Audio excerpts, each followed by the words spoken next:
전 인류에게 만약 이것이 없었더라면 우리의 삶은 지금보다 한 보? 아니, 한 1000보는 퇴보했을 것입니다. 오늘은 매순이 물개박수가 아닙니다. 오늘의 특종, 인류 평화를 가져다준 유레카 식품입니다. 자, 지금 제가 소개해드릴 발명품은요. 가로 10cm, 세로 1cm의 세상 모든 것을 다 넣을 수 있고 또 찾을 수 있습니다.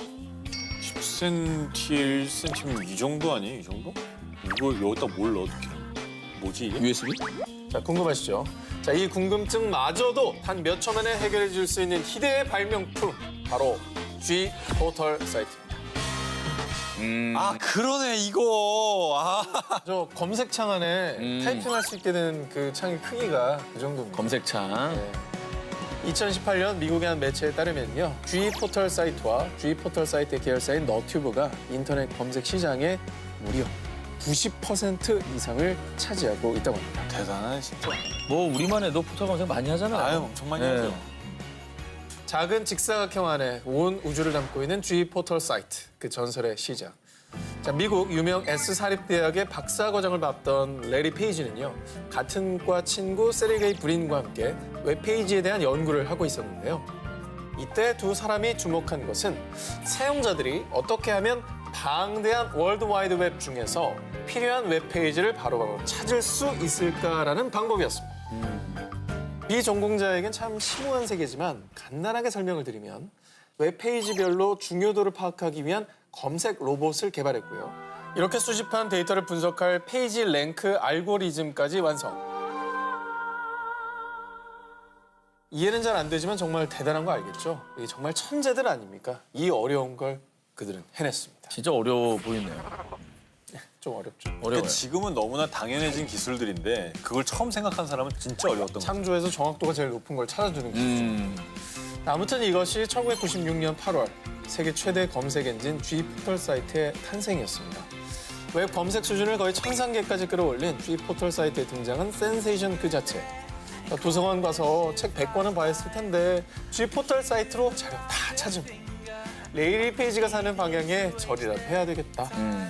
자, 전 세계 사람들이 무엇을 하든 무엇을 찾든 가장 먼저 찾는 세계 최대 포털 사이트로 등극하게 된 거죠. 그리고요, G 포털 사이트는 지금도 무한 발전 중입니다. 자, 검색 엔진 개발 회사에서 출발했지만 이젠 단순히 검색을 넘어서 지도, 번역기, 더 나아가 생명과학, 인공지능, 자율주행 등 앞선 과학 기술로 새로운 시대를 이끌어 나가고 있습니다. 맞아요. G 포털 사이트를 만든 CEO이자 위대한 발명가 레리 페이지는 이런 말을 남겼습니다. 현재 만족하지 않고 끊임없이 개선하려는 마음이 필요하다. 인류 평화를 가져다준 유레카 19 8위를 공개합니다. 주방의 신세계를 연 혁명템. 요즘 냉장고 속에 이거 없는 집 없을 겁니다. 바로 주방의 신세계를 활짝 열어준 밀폐용기. 아, 밀폐용기 저거 없는 집 있을까요? 없을 거예요. 지금은 저는 없다고 봐야죠. 0%라고 생각합니다.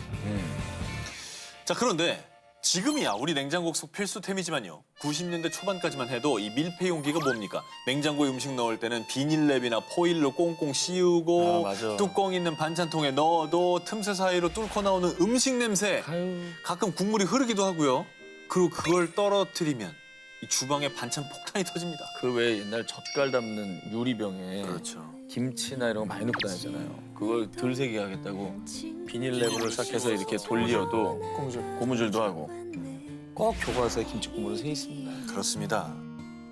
자, 그런데 이런 찜찜한 주방을 한 단계, 아니 10단계는 확 업그레이드 시킨 밀폐용기의 등장.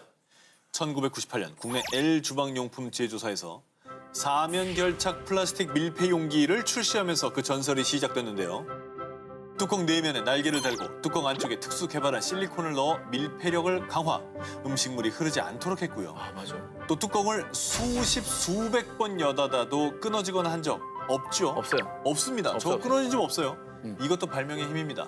300만 번을 열고 닫아도 끊어지지 않도록 견고하게 만들었다고 합니다. 이야. 그런데 말입니다. 이 주방의 혁명템이 딱 등장했을 때 처음 들어보는 브랜드인데? 뭐 유명 브랜드도 아니고 제품도 생소하니까 당시엔 판매량이 저조했다고 합니다. 그런데 이 밀폐용기의 위대함을 먼저 알아본 곳이 있었으니 바로 기회의 땅 미국. 2001년 미국 최대 홈쇼핑 채널에 우리나라의 사면결착 밀폐용기가 소개됐는데 이때 밀폐력을 보여주기 위한 회심의 일격. 저 밀폐용기에 돈다발을 담은 뒤에 이거를 수조에 넣었다 뺀 겁니다. 그런데 역시나 물 한 방울 젖지 않은 집회. 그러자 Unbelievable! 어떻게 물이 안 셀 수가 있지? 오 마이 갓! 이건 사야 해! 콜수가 쭉쭉 올라갔죠. 결국 첫 방송에 5,000세트 완판 신화를 이뤄냈고요. 이후 해외에서 큰 인기를 누리다가 역으로 국내 시장에 안착하게 된 거라고 합니다. 야, 저 밀폐력을 강조하려고 저 돈 넣는 저 마케팅 진짜 기가 막히네요. 대단한 거지. 이제는 결코 없어서는 안 될 주방의 혁명을 가져온 위대한 발명품 밀폐 용기 누님이었습니다. 인류 평화를 가져다 온 유레카 19 7위를 공개하겠습니다. 실패가 낳은 사무용품계 혁명템. 오늘 할 일, 학교 과제, 직장 상사의 오더 등 요즘엔 다들 뭐 스마트폰에 다 기록을 하시잖아요. 그런데 그럼에도 불구하고 여전히 책상 위에 마치 상비약 마냥 꼭 구비하는 게 있죠. 바로 붙였다 떼었다를 반복하는 포스트비 접착 메모지입니다. 저건 진짜 안 써본 사람이 없을 거예요. 안 써도 책상에 있어요. 저게 저 지금 보이는 저 사이즈 말고 정말 사이즈가 100가지는 있는 것 같아요. 예, 그 조그만 거. 네. 정말 전 세계 학업이나 사무 분야에서 없어서는 안 될 꼭 필요한 위대한 발명품이자 메가 히트 상품이라 할 수가 있는데요. 자, 그런데 말입니다. 이 접착 메모지가 원래는 대폭망 실패작이었다고 합니다. 1968년 미국의 생활용품 제조업체 3B의 연구원인 스펜서 실버가 새 접착제를 개발했는데요. 안타깝게도 접착력이 약해서 너무나도 쉽게 툭툭 잘 떨어졌습니다. 결국 3B는 이 접착제를 실패작이라고 판단해 정식 출시하지 않았는데요. 그런데 4년 뒤 3B의 또 다른 연구원 아서 프라이가 이 실패작에 관심을 갖게 됩니다. 실패작 취급을 받았던 접착제지만 다른 용도로 활용을 할 수 있다고 생각했던 것이죠. 그 뒤 연구원 프라이는 연구에 매진한 결과 결국 해답을 찾고 말았습니다. 쉽게 설명드리면 일반 접착 테이프는 아주 빽빽하게 접착제가 발라져 있다면 접착 메모지용으로 만든 건 접착제를 크게 또 띄엄띄엄 발라놓은 것이죠. 그렇게 결국 1977년에 접착 메모지를 출시. 근데 처음에 얼마나 생소했겠습니까? 그래서 미국의 여러 기업 비서들에게 홍보차 접착 메모지 견본품을 보냈는데 그거 써봤어? 그거 쓰고 뭘 까먹는 일이 없다니까.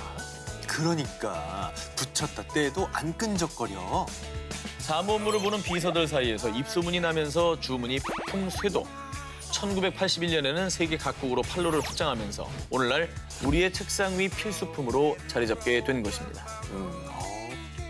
발명 스토리 재밌네요. 이게. 그죠? 결국 실패를 실패로 생각하지 않고 끊임없이 뭔가 새로운 발상을 전환했다는 게 위대한 발명 그렇죠. 원동력이 된 것 같아요.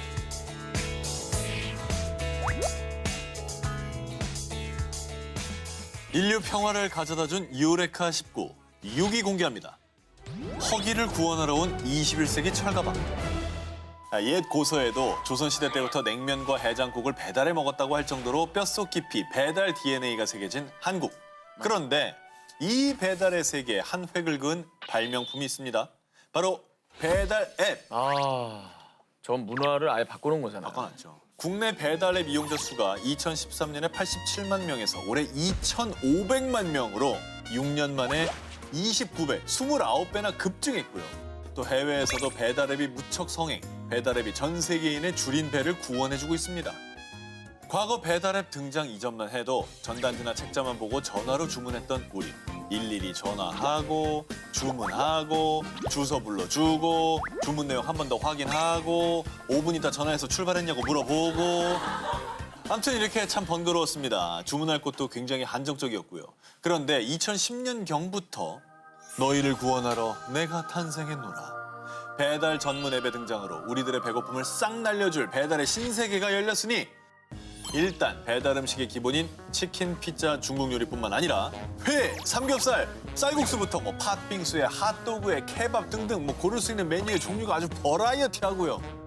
또 전단지로는 알 수 없던 맛, 그러나 이제 족발에서 잡내도 안 나고 서비스로운 막국수도 맛있었어요. 튀김이 살짝 두꺼워요. 사장님 다음엔 더 잘해주세요. 이용자들의 피가 되고 살이 되는 리뷰. 또 여기 저 서울시 마포구 상암살로인데요. 예, 1층에 카페 있네. 예, 맞아요. 그거물. 이렇게 일일이 전화로 불러주지 않아도 요 손가락 하나 몇 번 까딱하면 끝입니다. 특히 1인 가구, 맞벌이 가구에서 아주 큰 인기고요. 자취생들의 생필품은 배달앱이다라는 말까지 있다고 합니다. 정답입니다. 자주 쓰시죠? 엄청 써요. 정말 이제 인정이에요. 예. 정말 필수품이 된 것 같아요. 게다가 2011년 배달 대행업체 푸드플라 B를 시작으로 2015년 국내 대표 배달앱의 배비 라이더스 등에서도 줄 서서 먹던 맛집도 배달 가능이라고 홍보를 하며 원래 배달이 안 됐던 유명 맛집들의 음식까지도 대신 배달해주는 서비스도 등장을 했습니다. 아니 정말 유명 맛집들도 내가 직접 가지 않고도 먹을 수 있다는 게 이게 얼마나 큰 매력입니까? 그럼요. 은혜롭죠. 배달앱 정말 칭찬합니다. 2번 칭찬합니다. 그리고 늘 우리를 허기에서 구원해주시는 배달원 분들도 감사합니다. 너무 감사해요.